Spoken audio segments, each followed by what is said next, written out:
Buenas, buenas. Arthur, ¿cómo andás? ¿Cómo estás, ¿Todo Omar? bien? ¿Todo bien y vos? Bien, che.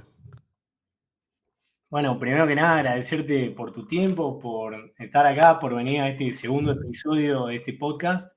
Mm, Y nada, súper contento de que vengas a charlar conmigo, a compartir este espacio.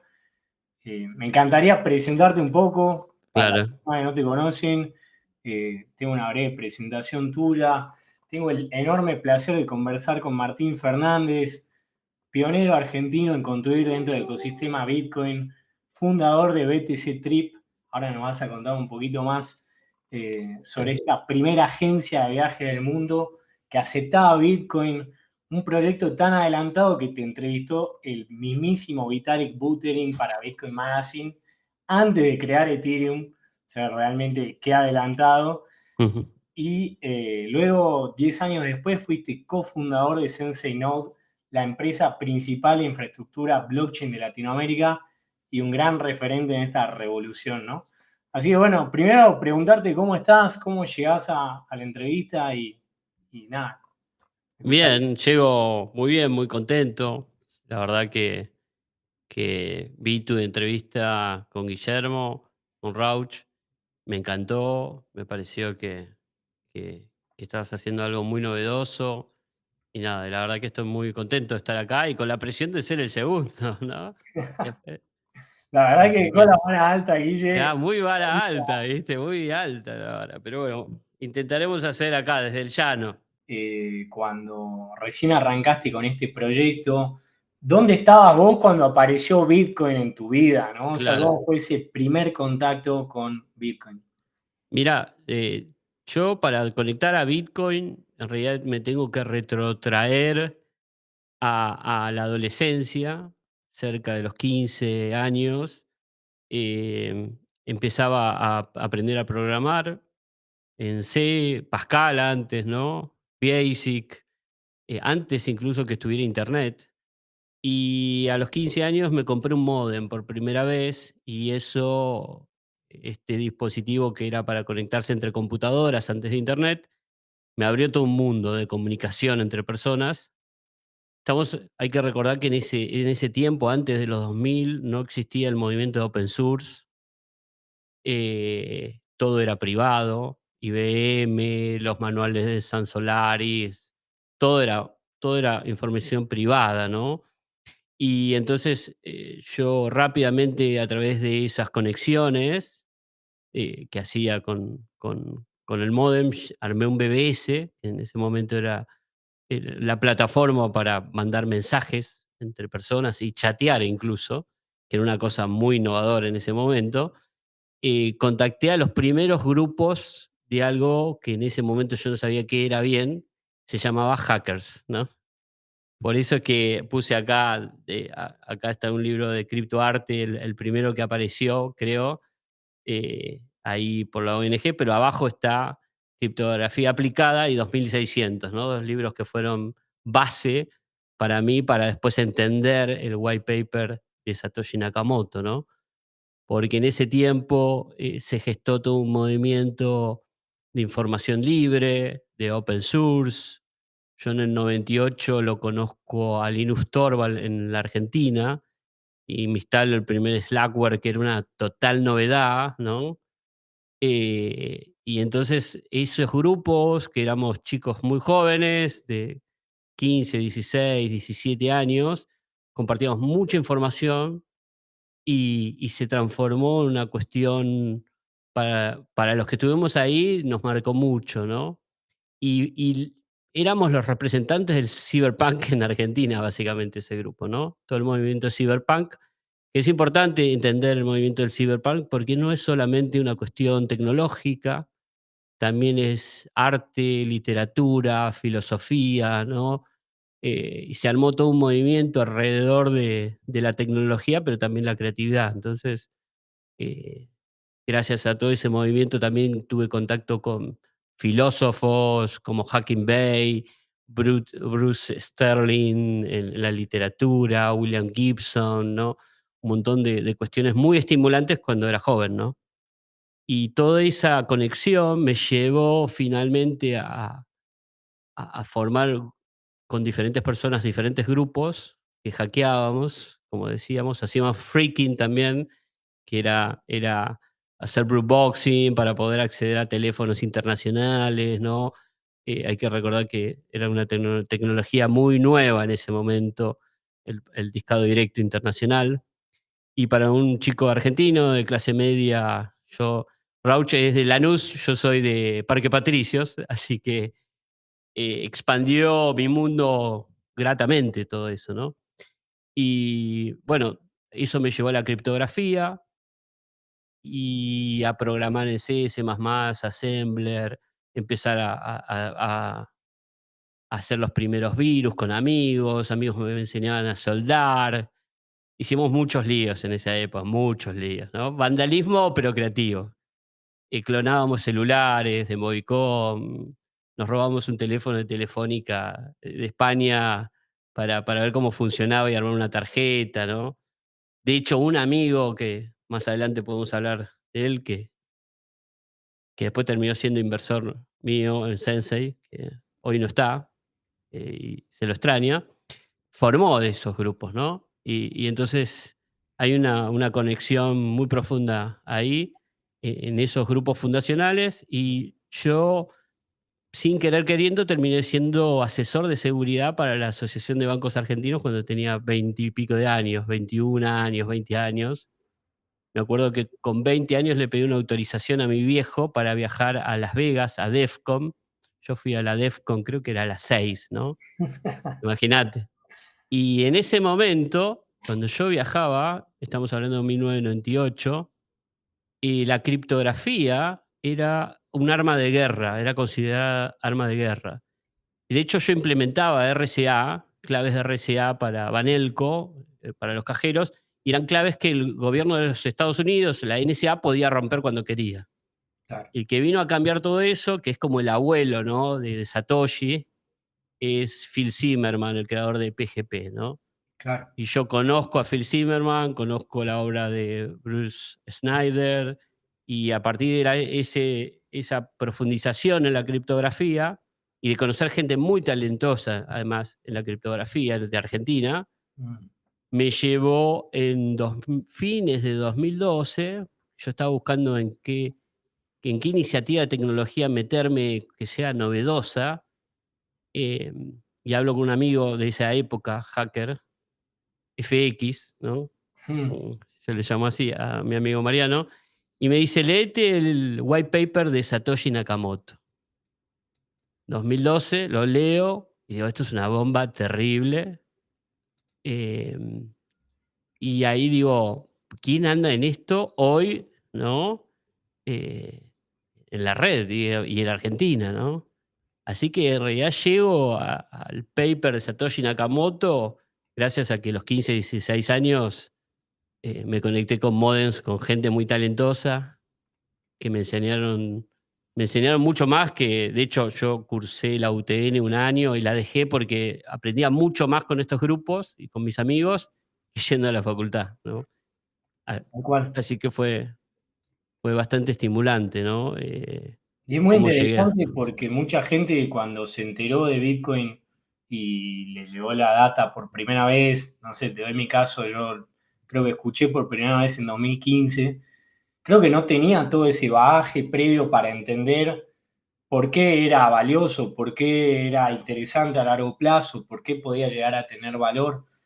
Entonces por ahí uno lo vio y lo dejó pasar, no vio el potencial, pero siento que con todo eso que me contás, te llega el white paper, que lo tenés ahí en tu espalda y Sí, todo eso, y decís, che, acá hay algo, acá hay una oportunidad, y de repente se te ocurre esta idea de decir, che, la gente lo va a utilizar a Bitcoin como herramienta de pago, van a poder comprar vuelos con Bitcoin.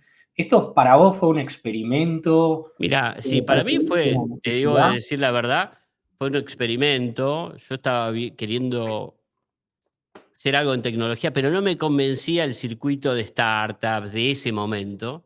No Mm, me sentía con el ADN similar a ese núcleo de personas. Y con Bitcoin había algo del espíritu cyberpunk que estaba presente ahí, ¿no? Y había esta idea muy profunda de decir, ¿y qué pasa si esto se vuelve realmente, si los cyberpunk tomamos el sistema? ¿No? Me divirtió esa rebeldía, ¿no? Mm, Que uno tiene de joven. Y aposté a eso, aposté, che, vamos a voltear el sistema con Bitcoin, ¿no? Entonces, ujú, en principio fue una actividad muy de hacktivismo, como dicen los españoles, y le fui encontrando el potencial, ¿no? Y al principio lo que me pasó es que empecé a buscar quién estaba con Bitcoin, había muy pocas personas y vi que no había casi e-commerce o plataformas para usar Bitcoin. Estaba Silk Road, que vendía drogas, eran otro tipo de viajes mm. y funcionaba muy bien y se usaba mucho en la dark web, ¿no? Todo esto. Y entonces dije, bueno, ¿qué puedo implementar rápido que pueda la gente usar Bitcoins y que sea un servicio que, y entonces ahí mi viejo trabajó, después que mi viejo trabajó en una agencia de seguridad, después se retiró y tuvo agencia de viajes. Entonces yo ya conocía el tema de agencias de viaje y entonces con un amigo le dije, che, ¿qué tal si le robamos a esto, tal cual te lo digo, le robamos todos los resultados a Despegar, los embebemos, pongo una wallet de Bitcoin y empezaba, y lanzamos. Y entonces juntos lo empezamos a programar, le puse BTC Trip. Y después se dio algo muy gracioso de Argentina, ¿no? De la economía argentina, que en ese momento estaba el dólar blue con una distorsión muy grande con el dólar oficial, y entonces se daba una rareza de esas que pasa en Argentina con el tema de las divisas, que para un vuelo a Estados Unidos o a cualquier lado del mundo, en Argentina te costaba 50% menos en valor blue. Entonces tiene un margen de ganancia altísimo. Estamos hablando de los tickets, no le ganás ni el 1% un ticket, Tal ¿entendés? cual. Entonces, digo, bueno, acá tengo un margen de ganancia altísimo. Y de hecho, mi amigo me dice, mi socio de ese tiempo, me dice, ¿ponemos PayPal también? Le digo, no, no, no pongamos otra cosa que sea Bitcoin nada más. Le digo, aceptemos Bitcoin, a ver quién aparece. Y entonces voy a Reddit, pongo un post que está, si lo buscas, diciendo, hago 10% de descuento del precio de Expedia, que era como un montón, si pagas en Bitcoin. Nada más. Solamente acepto Bitcoin. Bueno, eso el post ese explotó. Y entonces me empezó a contactar gente, ¿no? Entre ellos, por ejemplo, uno de los primeros que me contactó fue Brooke Pierce, cuando recién empezaba. Me contactó Roger Ver, cuando eran todos, estaban los primeros, éramos los primeros primeros.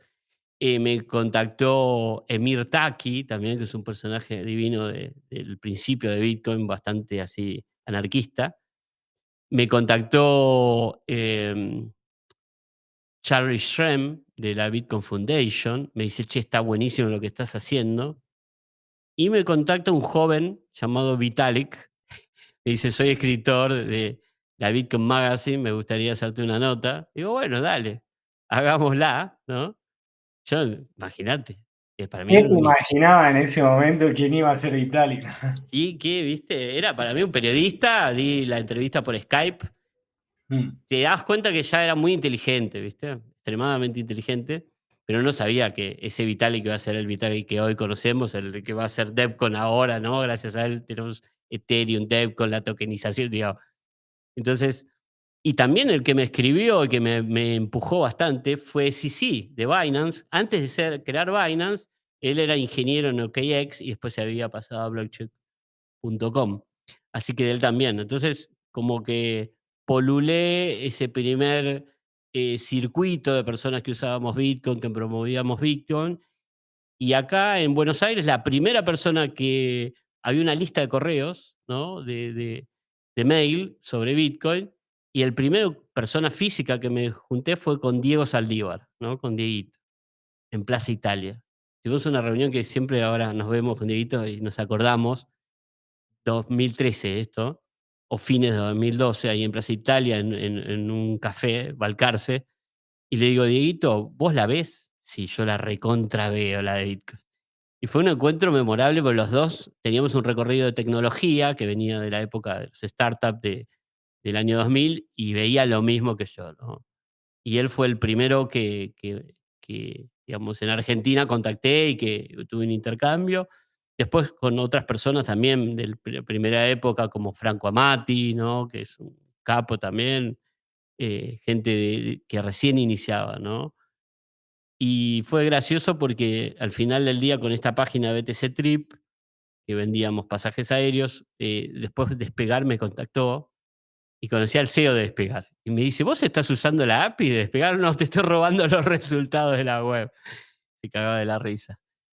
Así que fue algo interesante porque además, a partir de esa página y de promover usar Bitcoin, imagínate que no éramos ni 100 plataformas las que existían en ese momento, era algo muy incipiente, ¿no? Charlie Shrem, que está en la Bitcoin Foundation, que había lanzado Bit Instant, tenía apoyo de de Barry Silverberg, el de Digital Currencies, que antes era Second Market, lo invirtió en ese proyecto de BitInstant. Ahí también estaba Eric Borges, que después haría J-Shift y que hizo Satoshi Dice para algunos viejos que conocen el jueguito de Satoshi Dice. Y fui a Nueva York invitado por él y él me presentó a los gemelos de Facebook ahí, porque eran inversores de él.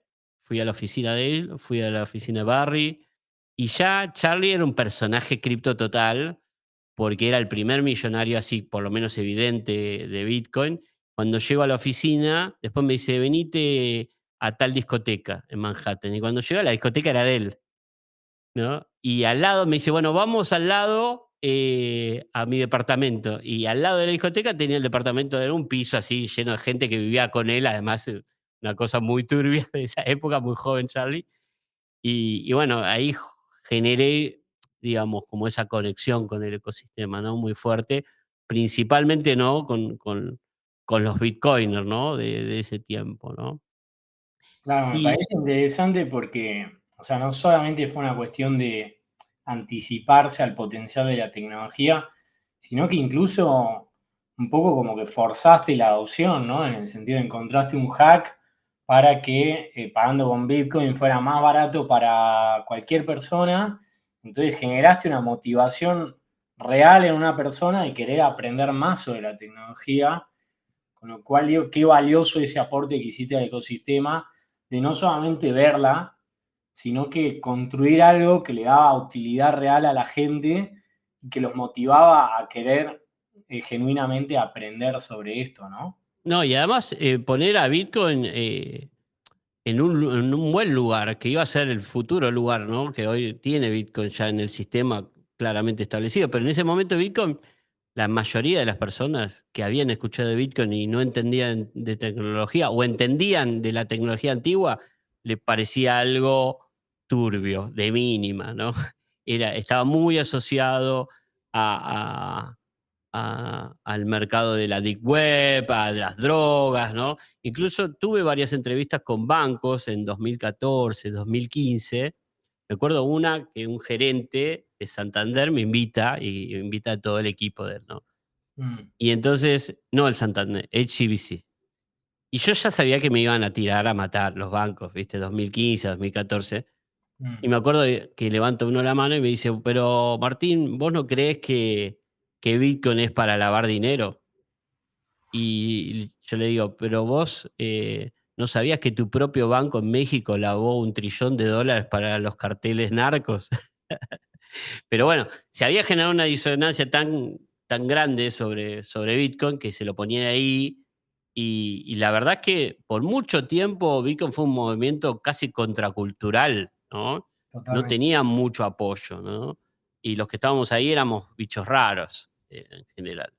Así que fue sostener mucho tiempo, eh, la antorcha, ¿no? Y principalmente la antorcha de Bitcoin era la antorcha que es la misma que me conecté cuando era muy joven, que era la libertad, era la descentralización, ¿no?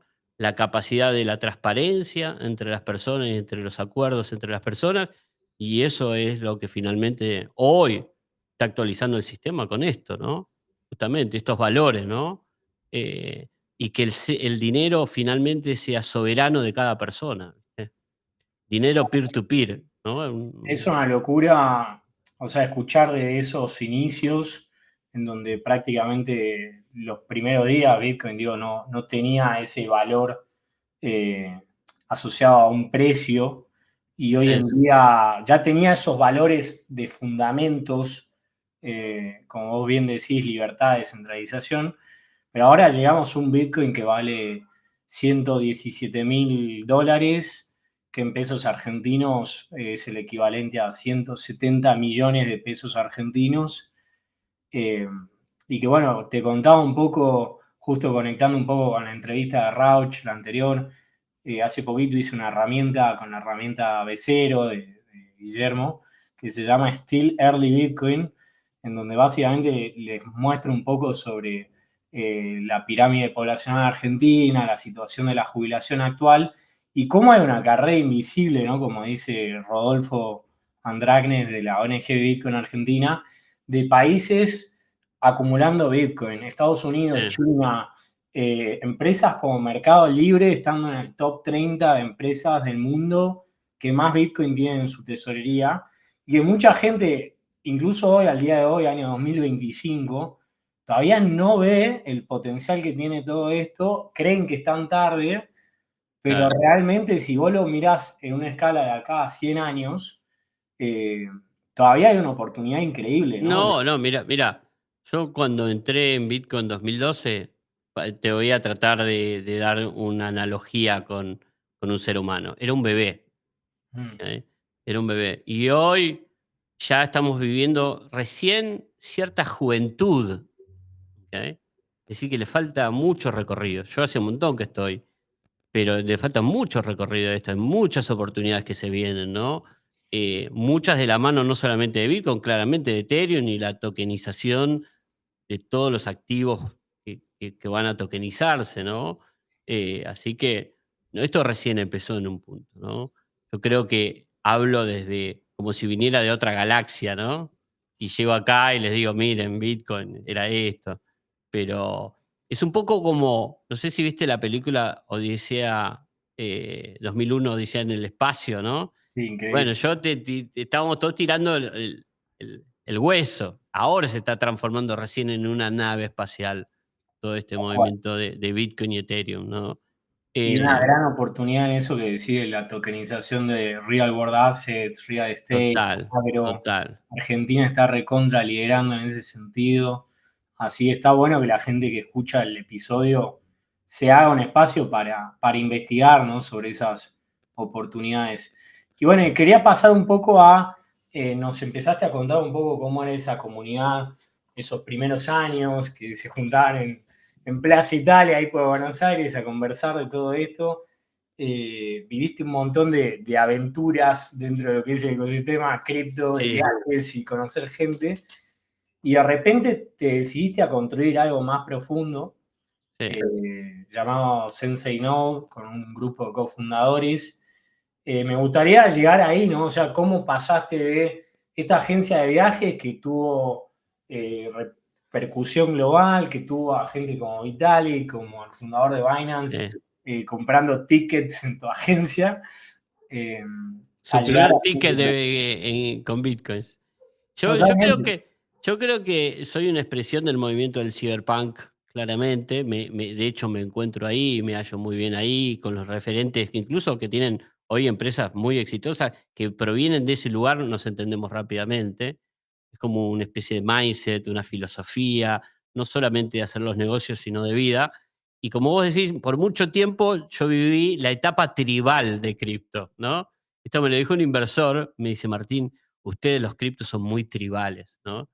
Porque cada ecosistema que nacía, además, hay que recordar que se empezaron a multiplicar las altcoins, eran ecosistemas con personas atrás. Y eran ecosistemas que muchas veces eran muy tribales, se atacaban de manera tribal. Y aunque me divirtió mucho esa etapa, había gente muy loca y muy divertida y muy interesante. De hecho, yo participé en otras blockchain, aparte de Bitcoin. De hecho, Ethereum yo entré mucho después. Estuve muy cercano a Monero en un tiempo, después estuve muy cercano a EOS por un co-founder que era muy cercano a Dan Larimer. Y EOS, por ejemplo, iba a ser una potencial blockchain que iba a competirle a Ethereum en su momento, pero todos esos ecosistemas seguían teniendo la variable de lo tribal, ¿no? Y una vez, y para hacer honor esto a quien me lo dijo, que es mi hermano, que ya venía de los ambientes de startup, había estado en Silicon Valley, me dice, tenés que armar un equipo con personas nuevas, diferentes, ¿no? Que no sea todo full cripto. Y entonces ahí yo vi la oportunidad, hablando, como pasan estas cosas en el ecosistema, principalmente con un amigo inversor de empresas de cripto argentino, y entonces él me conocía, me dijo, sería muy bueno que hubiera un nodo operator en la TAM, me dice, ¿no? Y yo le digo, sí, coincido totalmente, esto fue 2019, y entonces tenía la visión esta de hacer un nodo operator para la TAM, principalmente porque no había validadores en la TAM, pero de ningún protocolo. Habían poquísimos. Yo ya había hecho granjas de minería de Bitcoin en Paraguay, en diferentes lugares, pero el concepto de Proof of Stake, que después Ethereum, ¿no?, se sumó a eso. De hecho, EOS fue una de las blockchain que tenía Proof of Stake muy tempranamente, y de hecho ahí aprendí un poco cómo era el protocolo, las comunidades de Proof of Stake. Me fue, por lo menos a nivel visión, ver que había una oportunidad grandísima en Latinoamérica.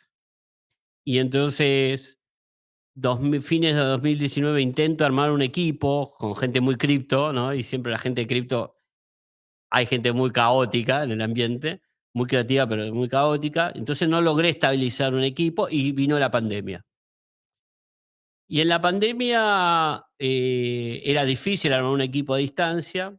Entonces, en la mitad de la pandemia, esto es hago un pequeño paréntesis ahí, digo, ¿qué hago en medio de la pandemia, no? Entonces hablaba con personas, ¿no?, diferentes.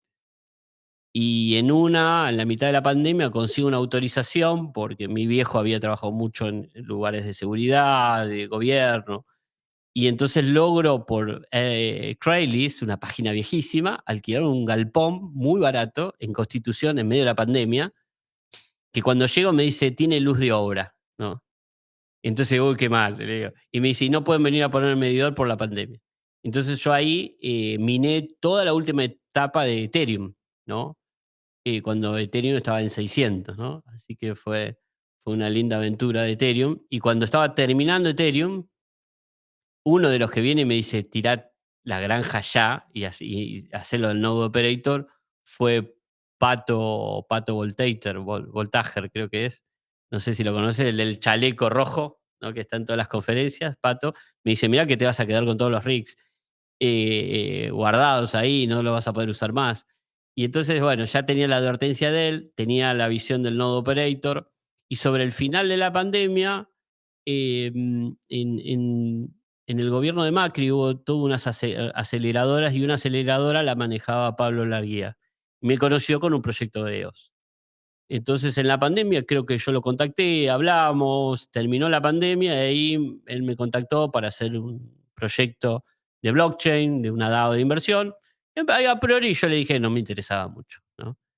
Y él me preguntó, hábilmente, Pablo ahí, me dice: "¿Y vos qué harías?". Y yo le digo: "Mira, haría un nodo operator". Y como una de las patas del Node Operator no era solamente los protocolos, sino potencialmente también el staking as a service para compañías, nada, vi naturalmente, dije, voy a tomar este consejo de mi hermano y voy a trabajar con alguien que es culturalmente, en el sentido de donde provenimos, diferente a mí. Porque entendía que por ahí los aspectos de Pablo más de marketing, institucionales, para bancos y instituciones podían funcionar bien. Así que en realidad la compañía empieza ahí, ¿no? Hablando con Pablo, Pablo me presenta, él hacía Red Innova, que era un evento de compañías de tecnología, conocía a mucha gente. Yo, Estaba. de hecho, yo gané un Red Innova con BTC Trip. Sí, sí, Mirá gané vos. un Red Innova. Em, y entonces, bueno, se dio este encuentro, y de este encuentro se empezó yo le dije, mira, tengo un posible lead investor, y él me dijo, bueno, yo podría también traer inversores. Y bueno, y ahí en el diálogo, como yo era muy cripto en ese momento y estaba dispuesto que tenía que aprender un poco cómo era el mundo más institucional, le dije, bueno, sé vos el CEO y yo te acompaño como CBO y traigo todo el aspecto cripto, blockchain y todo el staff ese. Y entonces ahí después se sumó Ignacio Roisman, más en la parte contable y toda la parte de operativa. Y yo traje a Jesús Chiti, que venía del mundo EOS, ¿no? Para que viniera la parte de CTO. Y bueno, nada, lo que se dio realmente es que encontramos una oportunidad, un momentum, claramente. Y el momentum fue claro que en Latinoamérica no había validadores y que había toda una movida de los protocolos de buscar jurisdicciones nuevas para tener validadores y además descentralizar, ¿no? Porque estaba todo muy centralizado en Estados Unidos, Europa y Asia. Y esa oportunidad se materializó como un break-even y volver la compañía profit a partir de que el IDO no se elige. Cuando el IDO no se elige con Sensei No como el nodo operator de la TAM, ahí ¿no? Se cambia toda la configuración y la compañía empieza a hacer profit. Y eso empieza a traer muchos protocolos también que querían trabajar con nosotros, ¿no? Así que la verdad fue interesante porque pusimos a la TAM por lo menos lo pusimos en el eje nuevamente, no solamente como users, que ya los argentinos teníamos fama de ser users, sino como en el aspecto de infraestructura. Ya como builders ya teníamos una reputación principalmente construida por Zeppelin, ¿no? Hay que decirlo, Casa Voltaire y toda esa parte de los builders de Ethereum marcó. Y nosotros creo que con Sensei Note trajimos la pata de infraestructura, ¿no? A decir, la TAM puede deliveriar como ustedes, ¿no? Y la verdad que la propuesta fue muy comprendida por el ecosistema y bueno, ahí se unieron un montón de Solana, Avalanche, un montón de compañías, ¿no? De protocolos. Me parece súper interesante porque, como bien decíamos al principio de la charla, como la descentralización es uno de los valores fundamentales que trae la nueva narrativa de cripto. Y era una de las críticas grandes de la gente más bitcoiner al ecosistema Ethereum, esta idea de centralización de nodos en ciertos países o en ciertas regiones, y ustedes encontraron como esa oportunidad, esa falencia en algún punto, y decir, bueno, aprovechemos esa narrativa, aprovechemos esa necesidad que tiene el ecosistema y construir algo de la TAM que tenía muchísimo sentido para todo el Totalmente. mundo, ¿no? Esa idea de llevar los nodos a la TAM, que encima son fundamentales en este aspecto de Y proveer además, la a realidad. donde hay un nodo, se crea realmente una comunidad. Es decir, los nodos van fortaleciendo el concepto de comunidad y hay que recordar que antes que vinieron los nodos, había muchos embajadores que eran como medios paracaidistas, ¿no? Caían como países y duraban muy poco tiempo. ¿Por qué? Porque los protocolos no tomaban muy en serio a la TAM. Cuando ya empieza a aparecer infraestructura, empieza a aparecer builders, esos ecosistemas se vuelven a ver, empiezan a volver sólidos, digamos, ¿no? Reales para los protocolos. Así que creo que la propuesta de Sensei No vino a coronar un proceso de valor que está generando Latinoamérica para el mundo blockchain, ¿no? Es parte de ese proceso, ¿no? Increíble lograr también que viniendo de un ecosistema que era tan de nicho, que vos decís, estaba como esas diferencias entre el ecosistema emprendedor tradicional o el perfil de empresario startupero tradicional y el mundillo cripto, lograron convencer a fundadores de unicornios tecnológicos que apuesten por ustedes, que inviertan una ronda. Eh, Creo que eso también habla muchísimo del impacto cultural que tuvieron en la Argentina, ¿no? O sea, gente que por ahí veía cripto como algo extremadamente volátil, que no llegaba a ser algo institucional, y de Sí. repente lo vieron como una oportunidad de inversión a largo plazo y dijeron acá, por más de que haya riesgo, hay una oportunidad y se lanzaban a invertir con usted. Sí, yo creo principalmente porque estos inversores con mucha experiencia en tecnología Primero vieron en el equipo cierto ADN que era comprensible para ellos y también mucha experiencia y track record en el mundo cripto, que tenía sus propias reglas y las sigue teniendo en un punto, pero más en esa época.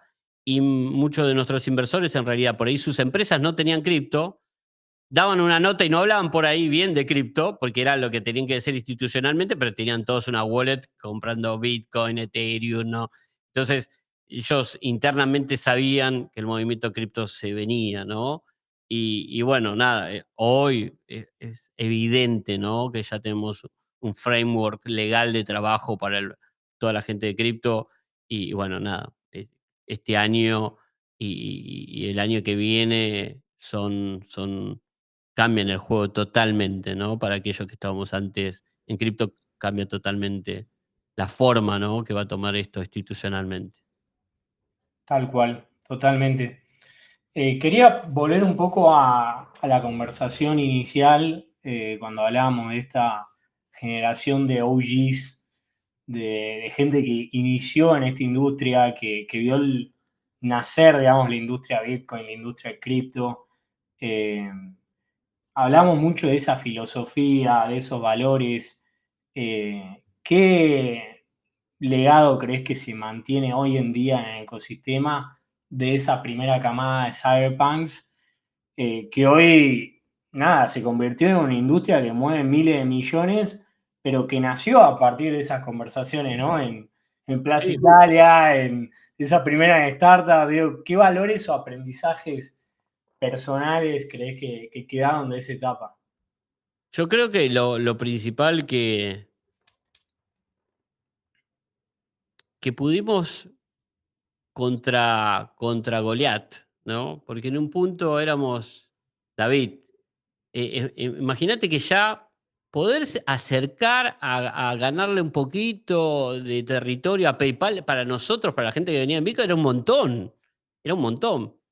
Imagínate que era algo, y hoy lo que está pasando, ¿no? Es una cuestión, y eso nos dio como una certeza a aquellos que no estábamos confundidos, ¿no? Que no éramos unos locos, ¿no? Sabíamos lo que estábamos haciendo, que estábamos viendo que el mundo estaba colapsando tal cual venía, ¿no? Financieramente, ¿no? Y los argentinos más, ¿no? Los argentinos entendíamos, ¿no? Nosotros somos como volver al futuro, ¿viste? Le estamos hablando al mundo de lo que va a venir. Entonces, creo que incluso el ADN en Argentina, los cyberpunk de Argentina y todo, entendían, ¿no? Que el sistema tal cual venía reproduciéndose iba a colapsar, ¿no? Y Es creo que como, hoy, claramente, nada, muestran lo que son el movimiento de las stablecoin, es increíble, ¿no? Increíble, inesperado total para aquellos que conocimos, por ejemplo, yo lo conocí a Paolo de Bitfinex, Tether, en Inglaterra, y Tether estuvo todo el tiempo muy cercano a que la SEC lo iba a voltear, ¿no? Como que era una empresa que todos decían, por favor, que no lo toquen, porque se cae todo, ¿no? Entonces, creo que nuestra generación tiene una gran tolerancia al riesgo y tenemos capacidad de visión, ¿no? Y de perseverancia, ¿no? Porque muchos emprendedores que conozco del ambiente cripto han probado cosas en momentos que no eran los correctos y que ahora se están manifestando la oportunidad, ¿no? Pero ya la habían visto antes, digamos, ¿no? Ya la habían visto antes. Así que cripto también es como una nave del futuro, como los argentinos, que viene a actualizar el sistema, ¿no? Y hoy la ven, ¿no? La ven muchos que antes no la veían, ¿no? Hoy la ven. Así me que gusta muy mucha feliz. cosa que decís porque, no sé, siempre reflexiono con esta idea de emprender del interior y lo difícil que a veces se hace arrancar con pocos recursos. Imagino esa época en donde ibas en contra de un sistema financiero global. Y creo que hay algo de mística y algo de correlación con los potreros, ¿no? En la cancha de fútbol, es decir, Total. eran pibes que capaz que no tenían la infraestructura que tenía un emprendedor de Silicon Valley o de otro país, pero tenían esa pasión, ese talento, ese empuje, ese riesgo, ir all in, comerse la cancha, Sí, no. no tener Y miedo de arriesgar todo, digamos, de probar con totalmente. una teoría. Totalmente, porque además vos tenés que pensar que para los latinoamericanos todo es 10 veces más difícil. Levantar capital es 10 veces más difícil, ¿no? Y para alguien del interior del país, como Rauch en Lanullo, en Parque Patricios, el acceso a capital era una cosa impensada. Digamos, una cosa era acceso a capital para los startups latinoamericanos, era una cosa que pasaba en un circuito así en San Isidro, ¿viste? No pasaba por ahí. Digamos, el acceso a la liquidez que hubo con cripto fue fenomenal, pero en términos creativos, además. Produjo un montón de cosas nuevas. Incluso los ICO, que muchos pueden decir, bueno, hubo muchos scammers, pero de ahí salieron muchas cuestiones. Salió de Decentraland, ¿no? Salió un montón de creatividad que hoy se está plasmando, ¿no? Así que para mí fue una época maravillosa. Obviamente, los que estaban cerca nuestro, me acuerdo, yo recién me había casado, tenía mi primera hija, y mi suegra me dice: "¿Pero eso de los Bitcoin qué es?". Me dice: "Está algo turbio andás, Martín". Era algo reprobatorio, no era que estaba bueno lo que estabas haciendo, ¿no? Entonces, tolerar que no te validaran también es difícil, ¿no? En algo que para nosotros estaba súper bueno y que veíamos que iba a ser el futuro. Así que creo que nos dio mucha resiliencia a todos los que venimos de cripto y también tomar cierta distancia sobre muchas cosas, ¿no? Es como que entendemos, los que estamos hace mucho en cripto, entendemos bien cómo ponderar el orden de las cosas y qué cosa es FOMO y no va a pasar nada y qué cosa sí va a ser trascendente, ¿no? Porque ya la vimos en un punto, ¿no? Ya la vimos muchas veces. Entonces, creo que de hecho, yo cada vez que tengo alguna duda o alguna pregunta sobre tecnologías nuevas, tokenización, hablo con OGs, sin duda. Y digo: "¿Cómo la ves?". Y yo creo que la veo. No, no la veo, esto es un ¿no? Porque es como te recordás a vos mismo con otros, ¿no? El hilo conductor de las cosas, ¿no? Sí, me Así gusta que mucho también, hace un rato decías eso del argentino adelantado, y creo que está bueno también mencionarlo porque digo, en Argentina pasamos el corralito, vivimos un montón de crisis económicas, se devaluó la moneda, entonces entendimos el verdadero valor de Bitcoin y entendimos que no era solamente trading o, digamos, una apuesta volátil al futuro, sino que era realmente darle la soberanía a la gente del dinero, ¿no? Así que creo que eso está buenísimo porque explica un poco esta idea de que ya venimos del futuro, ya la vivimos yo y ahora lo ves en otros países de la región que ahora están atravesando cepo, sí. devaluación y están empezando a apostar por la industria fintech, cripto, y decir, claro, nosotros tuvimos la mala suerte de pasar la crisis antes, pero la buena suerte de que esa crisis nos preparó a tener el ecosistema que tenemos hoy. Sí, y además también como tienen los argentinos para mí mucha pasión, la gran mayoría de los que estuvimos en Bitcoin al principio nunca pensamos en el precio, de verdad, ¿eh? No, pensamos en la tecnología. Porque, ¿qué sabías? ¿Cuánto? Yo compré, no sé, mis primeros Bitcoin los compré $350, unas Casasio, unas monedas que habían traído a la ONG. Eh, y, y yo las tenía y las tengo en un cajón, pero ¿sabes qué? Me las olvidé en un momento. Un día abracé un cajón, había un montón de monedas Casasio, estas que eran unas monedas que tenían un sticker con la private key de Bitcoin, ¿no? Pues me las he olvidado. Y muchos amigos que tienen un montón de Bitcoin se los olvidaron por tiempo. Porque no era una cuestión especulativa. Ahora sí podrás especular, pero en ese momento era una cuestión que te apasionaba más el ethos que tenía cripto, ¿no? Y eso te conectaba. Después se fue validando, ¿no? El tema de la transferencia de valor del mundo tradicional a este mundo, ¿no? Pero por mucho tiempo no sabíamos para dónde iba, ¿no? Sabíamos que sí estaba bueno, que estaba dando algo nuevo al mundo, ¿no? Me encanta, me encanta. Y antes de cerrar este bloque, que es quizás más personal, tenía una pregunta importante para hacerte porque lo has mencionado un poco, hace poco nos dejó Matías Travisano, alguien que fue parte fundamental de esos primeros grupos emprendedores tech argentinos, que esta semana fue noticia por el acuerdo entre OpenAI y poder traer eh, estos data centers a la Patagonia. Y vos lo llegaste a conocer personalmente. Quería preguntarte qué significó Matías para vos y Mm, qué legado crees que le deja al ecosistema tech argentino. mm.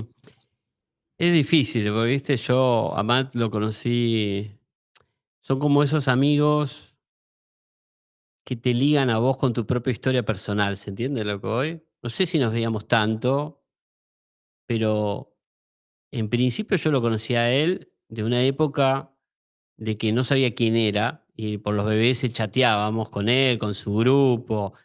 Su grupo había hecho esto, no sé si develarlo, pero sí, ya vamos a develar porque es algo lindo de Matt. Con su grupo ayudó un montón a destrabar un montón de cosas de hackers y de tecnología en ese momento. eh, y eran todos crack. Matt era un crack ya a los 16 años, es un crack, ¿no? Y todo el grupo de él. Y yo después lo conocí, la otra vez lo escribí en un comentario de Twitter, me lo reencontré de joven en una fiesta, mirá lo que te voy a contar, una fiesta electrónica, tipo las fiestas al principio del 2000. Intuitivamente me acerco, creo que había alguien en común que nos se acercó, empezamos a hablar de física cuántica, él era físico, y empezamos a hablar del hacking, del freaking, y entonces me doy cuenta y le digo: "¿Vos sos?", no voy a decir el seudónimo, "Sí". Me dice: "Ah, ya nos conocemos". Y salimos de la fiesta, me lleva con el auto hasta su casa y me da 5 libros de física cuántica y me dice: "Te los regalo". ¿Entendés? Ese era Matt. Ya, de joven, digamos, ¿no? Cuando no el Matt, que se fue a San Francisco, ¿no? Era una persona, corazón bárbaro, siempre tenía, era de San Martín también, entonces tenía mucha calle y me decía: "Papu, tigre, ¿cómo andás? ¿Cómo van los bitcoins? ¿Compraste? No vendas, me decía, ¿no? Me decía 2015, 2014, no vendas, me decía. Y siempre fue una persona, un genio, muy solidario con el ecosistema. Siempre que iba a San Francisco salíamos, me llamaba, me decía: "Venite". Y, y la verdad que incluso son personas que vos en esta industria te encontrás con mucha gente random que de repente por un tiempo compartís y después te desconectás, ¿viste? Que es lógico. Con él había una conexión, ¿no? Y más con los que pertenecíamos al ambiente del cyberpunk, que teníamos conexión con la ciencia, con el arte. A él le encantaba un montón el arte electrónico. Em, Nada, la verdad es que, súper doloroso. Eh, yo me enteré al otro día por una persona en común. No lo entendía, ¿viste? Como que no lo podía comprender. Eh, Nada, muy doloroso. Y después me quedé como recapitulando toda nuestra vida, ¿no? Y lo más extraño de todo, es que la vida de vuelta nos conectó siendo él inversor en Sensei Node. Entonces él apareció de vuelta, me dice, creo que Pablo me dice: "Ay, está un chico llamado Matías Travinzano que tiene un fondo sur". "Ah, lo conozco, Matt", le digo. Entonces me conecté con él esta última etapa nuevamente como inversor, siempre tirándome claves que nadie te tira además, ¿viste? Esas personas que te dicen: "Guarda con esto", ¿no? Gente que te da en medio de la Matrix, te saca la píldora roja un segundo, ¿viste? Nadie te lo da. Y él tenía esa capacidad, ¿viste? Jugar muchos juegos, tipo divertido, ¿no? Nada, nada, va a ser. eh, lo único que siento que hubo en esta tragedia, se redimió como un héroe, como dirían los griegos. Porque cuando apareció lo de OpenAI, cuando veo que el CEO de OpenAI habla de Matt Travisano como aquel que trajo esta oportunidad a la Argentina, dije: "Ah, mirá, digo, como que esta tragedia al fin y al cabo en realidad terminó bien". Terminó mal claramente para su bebé, pero para él como un mito, ¿no? Se creó un mito alrededor. Así que yo siento eso. La verdad que ha traspasado Matt a algo casi de la dimensión de un mito para mí. Así que nada, ahora me siento bien, ¿sabes? Como que estuve muy triste y ahora me siento feliz que esté en este lugar, ¿no? Porque nos otorgó a todos una oportunidad y a los que nos conocimos, bueno, sí sabemos quién es, ¿no? Quién es Totalmente. un tipazo. Particularmente yo no lo conocía y creo que todas las personas que han tenido la oportunidad de escribir en Twitter, de compartir su historia, la generosidad que él tenía con el ecosistema, incluso ese patriotismo, ¿no? De decir, una persona tan vinculada, con tanto conocimiento, pensar, ok, no solamente lo aprovecho para mí, para crecer yo como emprendedor, sino cómo acerco al país, a estas oportunidades, a que realmente todos esos contactos que él tenía en San Francisco se aprovechen para que llegue el impacto a la gente. Creo que eso habla muchísimo de él como persona, de los valores que tenía y marca un ejemplo, un legado enorme para toda la generación de emprendedores que viene, de gente que realmente se deja todo por compartir el conocimiento, ¿no? Yo hace poco escribí un tweet de una persona acá de Salta que se llama el profe Córdoba, que mucha gente lo leyó, lo reposteó, que quiero mencionarlo también porque era un profe que enseñaba de física cuando no había clase de física en las escuelas acá en Salta, y él abría las puertas de su casa para Mm, enseñar de física los sábados, y de repente el Balseiro llegó a tener un 20% de ingresantes salteños, que eran los increíble. alumnos del profe Córdoba. Digo, cómo esas pequeñas microacciones, microdecisiones de gente que tiene el conocimiento, que tiene las herramientas y decide compartirlas, cómo puede modificar, transformar la realidad de un país, ¿no? Transformar la realidad de un montón de gente. Así que bueno, nada, un gran abrazo a los amigos y a la familia de Matt, eh, Sí. que nos deja un gran ejemplo Yo para... creo que nos deja el ejemplo de que cuando das, nada te quitas, todo se multiplica. Y esto yo lo aprendí y Matt también lo aprendió. Nosotros decíamos cuando estamos en los grupos de hackers, decíamos, la información debe ser libre y gratuita. Ese era nuestro ethos. Y de hecho, todos los que nos conocemos, a mí me pasa, me dice, che, tal cosa, toma, llévate el libro. Mm, Che, y este toma el código. ¿Y cómo lo haces? Hacelo así, asá, asá, no te metas. eh, Somos como, sabemos las reglas del mundo, porque obviamente las aprendimos, como cualquier persona que transita esta Matrix, pero también sabemos abrir cancha y abrir juego. Y de hecho creo que es lo que más necesita este país, ¿no? Gente claro, por muchos más mats, ¿no? Yo creo que a veces se ponderan empresarios, esto, lo otro, pero a mí me interesa más mats que otra cosa, porque tiene un efecto multiplicador, ¿no? tal cual. Entonces, la verdad que sí, sí, eh, Y quería interesante.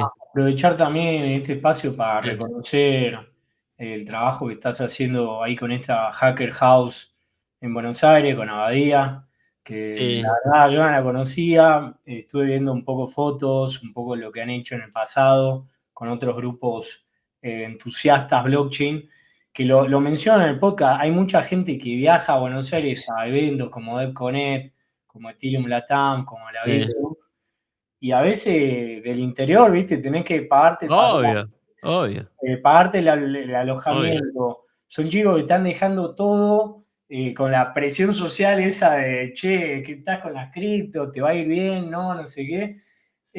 Y el hecho de que tengan ese lugar donde parar, donde Sí, hackear, donde compartir, me parece una locura.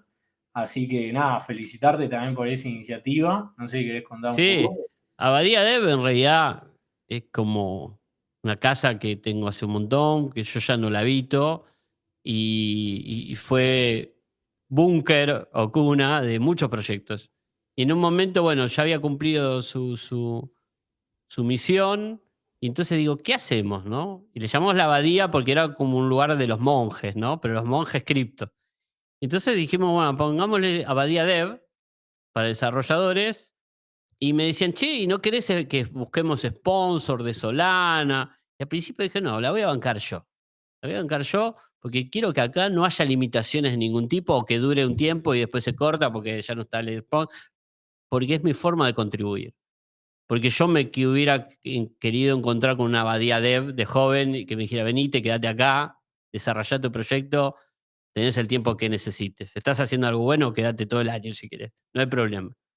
Eh, y surgió así y empezó a venir mucha gente de Latinoamérica, de México, muchos chicos de México, gente también de Europa, pero yo privilegio gente que lo necesite esos recursos. Vino mucha gente del interior, de la gente de Sildatam también, que ha parado ahí, ha hecho fiestas, ha hecho asados. Y la verdad que hoy ha tomado como, ya tiene como su mística el lugar, ¿no? Y la aplicación es básicamente que me caigas bien. Y que me caigas bien y que lo que estás haciendo me parece que está bueno. Y esa es la aplicación, ¿viste? Y hoy atrás está Sofía, que es nuestra como productora y es la que lleva adelante toda la parte social, de producción. Entonces, bueno, nada, ya está como que se va armando, ¿no? Su propia dinámica y no depende ya tanto de mí, pero sé que eso está ahí contribuyendo y me parece copadísimo que suceda. Así que, bueno, nada, en Dev Connect espero también gente que venga, que hagamos asados, que podamos disfrutar, que podamos hackear, que podamos hacer proyectos. También es un espacio que no solamente es programar, muchas veces conoces un co-founder en una reunión, en una fiesta, ¿no? Alguien que viene con una idea, ¿no? Eso también es importante conocer a quienes vas a trabajar, ¿no? En un proyecto que demanda tanto esfuerzo, tanta convivencia, ¿no? Tantos momentos que tenés curvas donde las cosas no salen y tenés que estar muy conectado con el otro. Así que esa era un poco la dinámica, ¿no? Y ahora incluso estamos como proyectando hacer cosas así medias artísticas casi, o medias performáticas, y estamos ahí con un proyecto nuevo que es la Dev Conecta, ¿no? Y no sé si querés te la cuente, que Sí, venimos sí, contale, olvídate, a eh, mí me encantó, me voló la claro. cabeza. Bueno, en realidad lo que pasa es que la Abadía Dev es un lugar hacker, artistas vienen, también invitamos, nos gusta mucho buscar las influencias, ¿no? Que te destraban la creatividad. Entonces, tenía un amigo que es músico, es bajista, muy talentoso, toca con, creo que se llama la banda, es una banda del Indio Solari, los fundamentalistas del aire acondicionado, y también toca en otros con Aristimuño, un bajista, muy copado el pibe. Y un día me muestra las fotos de los buses que usan ellos para las giras, de Rockstar. Entonces yo le digo, che, ¿este bus qué onda? ¿Qué tiene? No, tiene PlayStation y tal cosa, y tiene televisión. Y le digo, ¿tiene Starlink? Sí, este año le pusieron Starlink. Dije, la tenía acá, ¿viste? Entonces le digo, ¿me pasás el contacto? ¿Pero para qué? Le digo, y porque para mí la gente de cripto es Rockstar. Le digo, ¿no? Entonces, quiero hacer algo, una contribución a DevConnect, que la hago yo desde la abadía, y hablé con los del bus. Me dice, sí, sí, somos, no sé, ahora creo que este bus que estamos usando lo usó Babasónicos, por ejemplo, ¿no? Y entonces les pedí plotearlo todo y bueno, me dijeron que sí, así que lo tenemos todo ahora. Creo que la semana que viene empieza el ploteo y vamos a tenerlo todo ploteado con el branding de DevConnect. Y nada, y va a estar girando por la Argentina además, antes de la conferencia, con un QR para que saquen la entrada. Así que, bueno, nada, estoy contribuyendo a los tickets de DevConnect totalmente de forma altruista. Tenemos algunos amigos cripto que nos están apoyando, Mimic, que también es de Dani Fernández, que es un crack, me está apoyando ahí también con la de Conecta. Y bueno, pero la verdad es que toda esa semana la idea es que la gente pueda conocer Buenos Aires, gente que viene de afuera, y tenemos como una agenda ahí de diferentes lugares para ir a ver en Buenos Aires, dando vuelta con la de Conecta. Así que bueno, Qué te locura, espero, qué Artu, que locura. vengas, ¿eh? Vamos a Sí, hacer sí, sí, karaoke vamos a adentro de ir. la de Conecta. Hay una banda de Salta que quiere ir, cada vez se habla Sí, más de blockchain en Salta, por claro. suerte. Seguimos con esta misión de Qué bueno. juntarnos en bares, de enseñar Sí, de programación en smart contract, de enseñar a construir. sí, Y la verdad que es súper inspirador lo que haces. Me encanta esa mix de creatividad, de locura, de artista, creo que se sí, ve muy reflejado en eso, pero sé que también tenés otros proyectos, otras ideas que te entusiasman sobre el futuro, sobre Sí, el de cripto. Y quería sí, preguntarte eso, ¿no? ¿Cómo te imaginás, viendo todo este recorrido hasta acá, cómo te claro, imaginás ese futuro de la descentralización financiera? ¿Qué te claro, entusiasma de claro. lo que se viene, ¿no? Mirá, después de Sensei No, que la verdad la compañía le va muy bien y ya está armada. Yo a principio de año dejé el día a día y porque, bueno, ya había logrado el milestone que tenía y el equipo quería seguir más o menos con esa unidad de negocio, que está muy bien. Pero bueno, yo soy emprendedor, disruptivo, ¿no? Y somos muy inquietos. Entonces me tomé 6 meses de sabático. ¿Viste? Y entonces viajé, me fui a California, a Las Vegas, estuve en el restaurante de Elon Musk ahí con los robots y después me fui a Las Vegas a verlo. Y después llegué, después de todo eso, fui a Miami y dije, bueno, ¿qué voy a hacer? ¿Viste? Y digo, y bueno, tengo que armar otra compañía nueva. Y entonces hablando con el que va a ser mi co-founder, ¿no? Eh, que ya viene del ambiente cripto y conoce la banca o cripto, me dice, che, a mí me encantaría que hagamos algo juntos. Estábamos ahí en el restaurante este, ¿cuál es? El que tiene un jardincito muy bonito ahí en la costanera. Bueno, no me acuerdo. Claro, Gardiner. Ahí me soplaron de producción. Y entonces me dice, ¿la ves? Yo la veo, le digo. Pero bueno, me voy a tener que poner el traje, los bancos. Y bueno, y estamos en eso, en una iniciativa que apunta a traer el mundo DeFi al ambiente más de las corporaciones, las empresas, ¿no? Los treasuries de las compañías, ¿no? Todo este movimiento de los DATCO o los DATS, ¿no? Que está girando. Y bueno, estamos ahí por lanzar esta iniciativa. Todavía no puedo decir el nombre, los abogados me tienen trabado con el tema, pero bueno, estamos sí saliendo con esa iniciativa que también es como una visión, como fue con Sensei Node, creo que es lo que necesita hoy, ¿no? Los usuarios y es como explicar de manera simple todo esto que descubrimos, lo que estuvimos en cripto, ¿no? Cómo traer el mundo de las finanzas descentralizadas de manera sencilla para cualquier persona. Y en eso estoy en eso, ¿no? Estoy en repensar, ¿no? Cómo darle cripto a la gente, o cómo tokenizar un montón de cuestiones de su vida de manera sencilla para un usuario de la TAM, ¿no? Está muy orientado para esta región, para la TAM. Así que estamos en esa. Tenemos un nombre divertido, del tipo Onda Pomelo, de ese estilo. Bueno, encontramos un nombre que nos gustó. Tiene ciertas connotaciones argentinas también. Y así que bueno, nada, estamos muy contentos, muy activos. Ya me estoy levantando 6 de la mañana solo. Como que el cerebro se activa, ¿viste? De 6 de la mañana ya estoy despierto, llamo, hola, hola, hola, abogados. Así que de vuelta estoy en la cancha. Así que estoy divertido, estoy contento de estar de vuelta acá aportando algo. Qué lindo Eh, escucharte con esa energía, porque claro. honestamente escuchándote en el podcast, digo, es toda una vida contribuyendo al ecosistema desde diferentes aristas, desde generar un primer caso de uso, desde apostar por la descentralización en la TAM, desde apostar por apoyar a esos builders, que alguna vez vos fuiste uno de esos builders con pocos Obvio, recursos y ahora obvio. del otro lado seguís apoyando y que todavía tengas esa hambre, esa predisposición, esa No, chispa de no. emprender. Además, Me ¿sabes cuál es fascina. el mayor hambre de todos? Porque el dinero viene por añadidura. Y eso, como decía Steve Jobs, le creo 100% a Steve Jobs cuando lo decía, porque el que lo vive se da cuenta.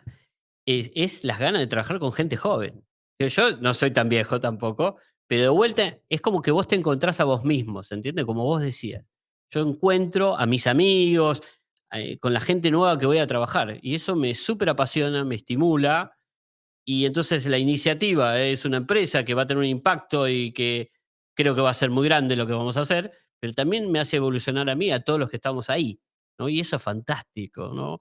El dispositivo de un emprendimiento como una forma de autoevolución propia, ¿no? Y de otros que están con vos. Y visto desde ahí, la verdad no hay mejor cosa eso que estar jugando al golf, digamos, no me parece. Yo prefiero hacer de vuelta una compañía. Así que me resulta divertido y nada, esperamos que vamos a tener un impacto muy fuerte. Así que bueno, vamos con todo, con ese tema. Bueno, Martín Fernández con ustedes, muchísimas gracias por tu tiempo, gracias de verdad por este episodio porque creo que ha sido increíble, estaba la vara altísima, pero creo que No, exploramos era muy arriba. difícil, ¿viste? Con Es altísimo. Guillermo Rancho, el día que lo vea, le voy a decir, Guillermo, dejaste la cosa acá, ¿viste? No, Era como quizás Messi, ¿viste? Y yo, Deportivo Riestra, me siento, ¿viste? Digo, Messi en el Barcelona y yo, ¿viste? Bueno, no, no, pero pero fue una charla súper inspiradora y de sí, sí. vuelta me quedo con esto de no parar de Bueno, aprender, de no parar de crear no hay que parar de soluciones, aprender. No hay no que parar. quedarse en una situación cómoda No, y, no. y seguir construyendo, ¿no? Y Mira, cómo eso te rejuvenece también. la gente que se queda cómoda, y conozco muchos porque la verdad cripto ha beneficiado a un montón de personas, se degradan con el tiempo. Yo lo veo. Gente que está muy bien económicamente, ¿eh? Pero no está activa y entonces entra en una meseta y toda meseta tiende hacia abajo, no tiende hacia arriba. Un emprendimiento o ser emprendedor es como un gym, ¿viste? Así que se lo recomiendo a cualquiera que tenga ganas de autoevolucionar, ¿no? Así que, Me encantó. Buenísimo. Bueno, cortamos bueno, acá. Un dale. abrazo gigante, Martín. Nos Gracias, estaremos gracias, viendo Sergio. pronto en Buenos Dale. Aires. Y un abrazo grande a toda la gente que escuchó. Nos vemos en el próximo episodio. Bueno, Hasta gracias, luego. Arthur. Chao, hasta luego.